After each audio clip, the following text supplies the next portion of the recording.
Thank you, Janelle.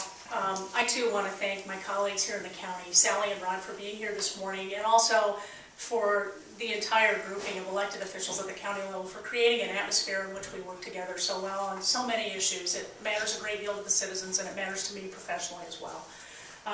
And Janelle, as far as being president of ISAC, the state association, I actually found it to be a little bit in line with how Iowans have handled this ruling. I think the people of ISAC are tremendous people, and they really step up and understand what's important and can follow through in amazing ways. So it was no surprise to me that I had a terrific tenure there in that year as president. As Janelle said, in 2004, 52 couples actually came to my office to request a license to marry. In San Francisco, New Paltz, New York, and communities across the country, local officials had begun to issue licenses to same-sex couples in acts of civil disobedience to raise the issue and press for change. That day, as I denied all 52 couples, I saw before me faces of hope, of anger, and of disappointment. I was given pictures of biological and adopted children. I was handed copies of Iowa's Constitution with equal protection wording underlined. For my part, I did what I knew I had to do and said no with as much dignity as I could create. Anything else from an openly gay elected official would have sealed the success of those pressing for a constitutional ban in Iowa. But I urged the couples to tell their stories to the assembled media, and they did. Their willingness to speak out permanently altered the conversation about marriage equality in Iowa. The support of local officials and our amazing legislative delegation was superb throughout and also did much to foster a positive climate for progress. Then, a year ago, April 3rd, it happened. The court ruled in Varnum. I'd listened to the oral arguments before the court in December and was startled by the antediluvian and legally thin arguments against equality. It was actually heartening to hear defense counsel have to spell it all out in the harsh light of day. This was all they had? There was nothing in their arsenal except arguments so subjective, personal, and shop-worn, they really didn't belong in the halls of justice. That day, opponents of equality proved themselves legally bankrupt.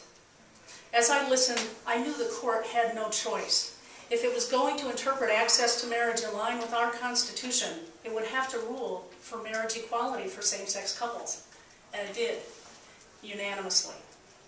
A backlash ensued. The court was accused of hijacking the General Assembly's authority. Across the state, recorders were urged to refuse to issue the licenses. They were told the law had not changed. The court had overreached. It is just the court's opinion, not the law, one such email read. If you want to uphold the law, refuse to issue these licenses. Recorders were told in some counties their legal defenses would be paid if they would refuse to issue. But all 99 recorders held the line.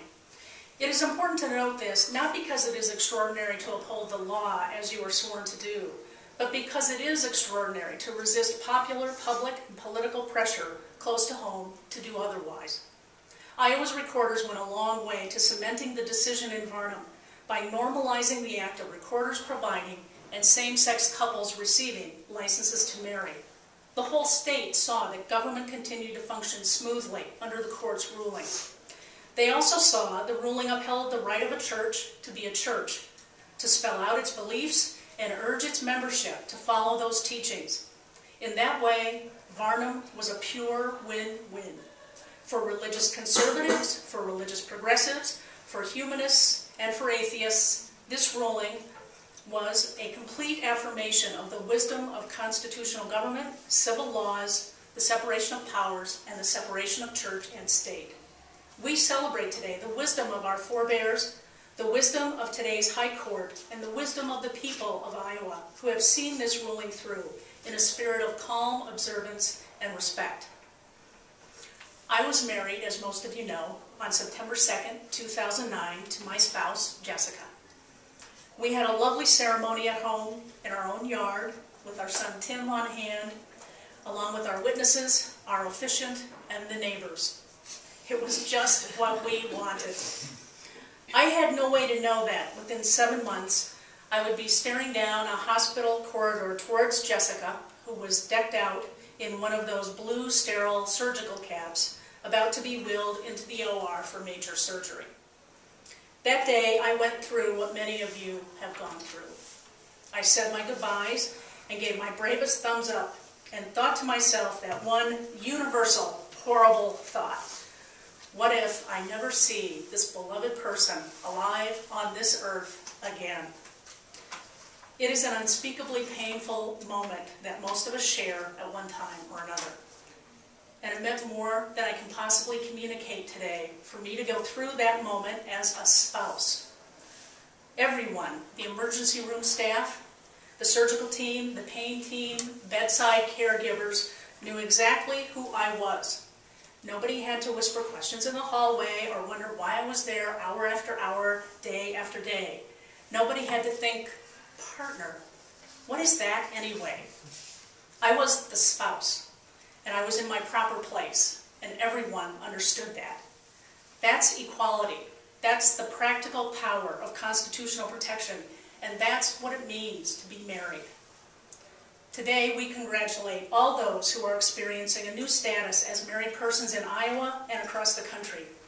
And we celebrate Iowa's proud history of common sense, uncommon decency, and our abiding belief that the pathways to justice must not be piled with obstacles, but must be kept clear and safe for all. Thank you very much.